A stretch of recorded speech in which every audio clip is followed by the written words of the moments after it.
ত্রিপুরা নির্মাণ শ্রমিক ইউনিয়নের তৃতীয় সদর মহকুমা সম্মেলন আজ যথাযোগ্য মর্যাদায় অনুষ্ঠিত হয় সদর আগরতলায়। আজকের নির্মাণ শ্রমিক ইউনিয়নের তৃতীয় সদর মহকুমা সম্মেলনে উপস্থিত ছিলেন নির্মাণ শ্রমিকের রাজ্য নেতৃত্ব সহ অন্যান্যরা।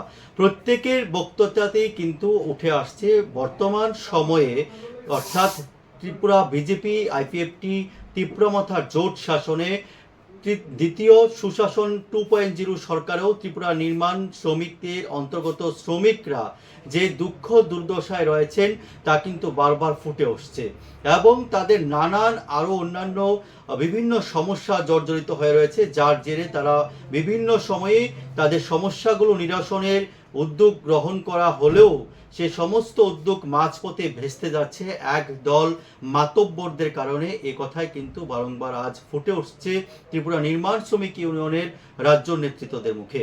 শুনুন এ বিষয়ে কি বলছেন এবং সরকারি বিভিন্ন সুবিধা যেগুলো রয়েছে, যে প্রকল্প রয়েছে, সে প্রকল্পগুলো নাকি আজ সঠিকভাবে পাচ্ছেন না ত্রিপুরা নির্মাণ শ্রমিক ইউনিয়নের অন্তর্গত বা ত্রিপুরা নির্মাণ শ্রমিকরা। দেখুন কি বলছেন নির্মাণ শ্রমিক রাজ্য নেতৃত্ব। বোর্ড অফ ডাইরেক্টর ছিলাম, আমি ছিলাম, পীযুষদা ছিল, আমাদের সিআইটির নেত্রী কমরেড জয়া বর্মন ছিলেন। আমরা যেটা বলতাম সেটাই ফাইনাল, এটাই চূড়ান্ত, এটাই সিদ্ধান্ত। আমাদের কাছে যে সমস্ত বিষয়গুলি আসতো, স্টাইপেন্ডের বিষয়, চিকিৎসার বিষয়, শ্মশানের বিষয়, মেয়ে বিয়ের বিষয়, যে সুযোগ সুবিধাগুলি আছে যার জন্য শ্রমিকরা প্রেয়ার করতেন, আমরা নির্মাণ শ্রমিক হিসেবে ভাবিনি। এই প্রকল্পের মধ্যে আপনারা অনেকে আছেন, এই প্রকল্পের মধ্যে অনেকে ছিলেন দিনমজুর, অনেকে ছিলেন পৌরকর্মী, গরিব মানুষ অনেকে এই প্রকল্পের মধ্যে অন্তর্ভুক্ত ছিলেন। আমরা দলবাজি করিনি, কংগ্রেস কে করে কে বিজেপি করে, তখন বিজেপি ছিল না, কেউ অন্য দল করে, কেউ সিপিএম করে কিনা আমরা এগুলি দেখিনি। গরিব মানুষ প্রেয়ার করেছে, আমরা ভোট থেকে পাস দিয়েছি।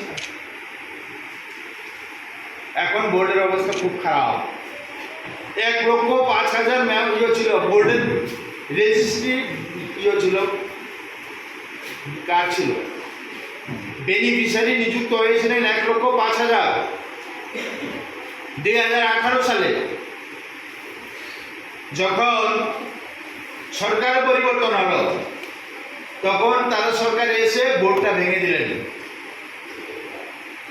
আমরা তো বোর্ডে নেই, এবং বোর্ডের মধ্যে বিএমএস এর কিছু লোক, কিছু সরকারি কর্মচারী, তাদেরকে দিয়ে বোর্ড করলেন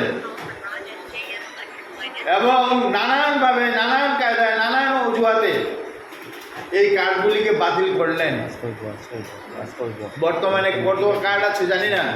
18 সালে কার্ড কমে 1,75,000 থেকে কমে 30,000-এর নিচে চলে গিয়েছিল।